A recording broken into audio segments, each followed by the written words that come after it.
مگر اس کے باوجود سیدنا امام حسین علی مقام رضی اللہ تعالی عنہ نے اپنے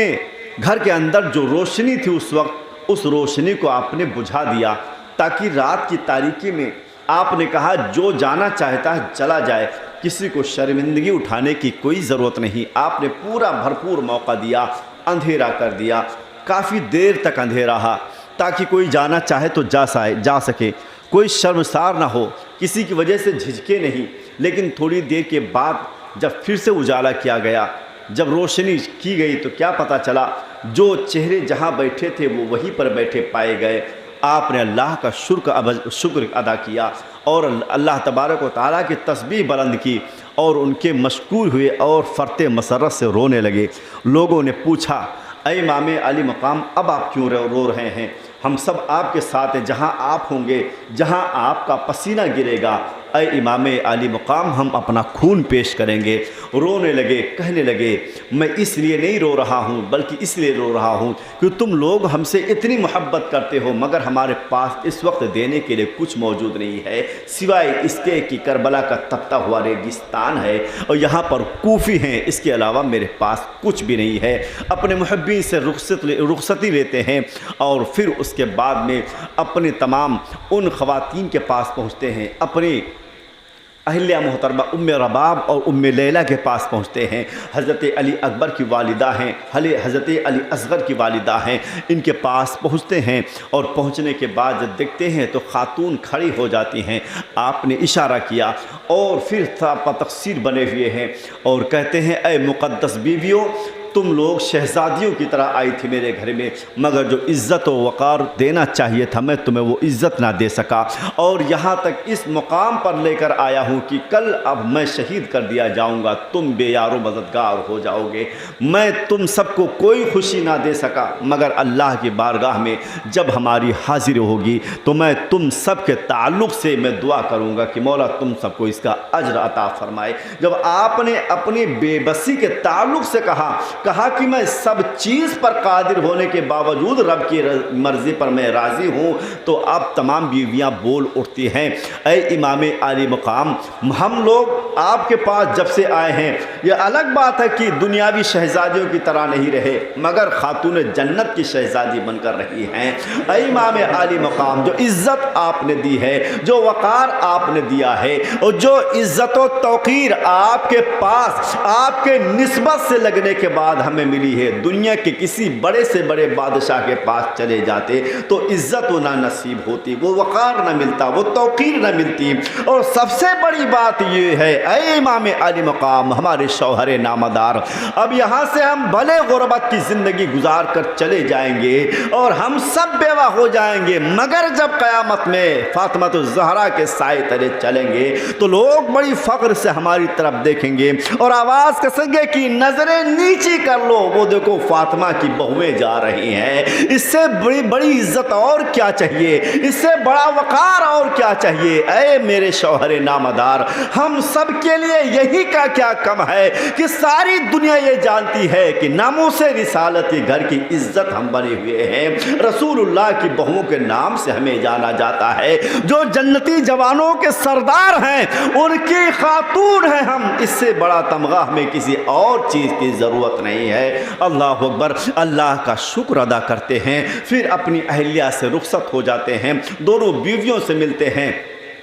بیویاں رو رہی ہیں، اشک بار ہیں، اور پھر اس کے بعد میں وہاں سے جاتے ہیں تو آخری ملاقات کرنے کے لیے جناب زینب سلام اللہ علیہ کے پاس پہنچتے ہیں۔ یہ زینب وہی ہے جو حضرت امام حسین کی بہن ہیں۔ پہنچتے ہیں تو بہن کھڑی ہو جاتی ہے، کھڑی ہونے کے بعد میں عزت و وقار کے ساتھ میں پہنچاتی کہ آ کر کے بیٹھیے، عزت دیتی ہیں، جگہ دیتی ہیں۔ بھائی بیٹھا ہوا ہے، ماں جایا بھائی ہے، ماں جایا بہن ہے، دونوں ایک دوسرے کو ٹک ٹک کی نہ باندھیں دیکھ رہے ہیں۔ اتنے میں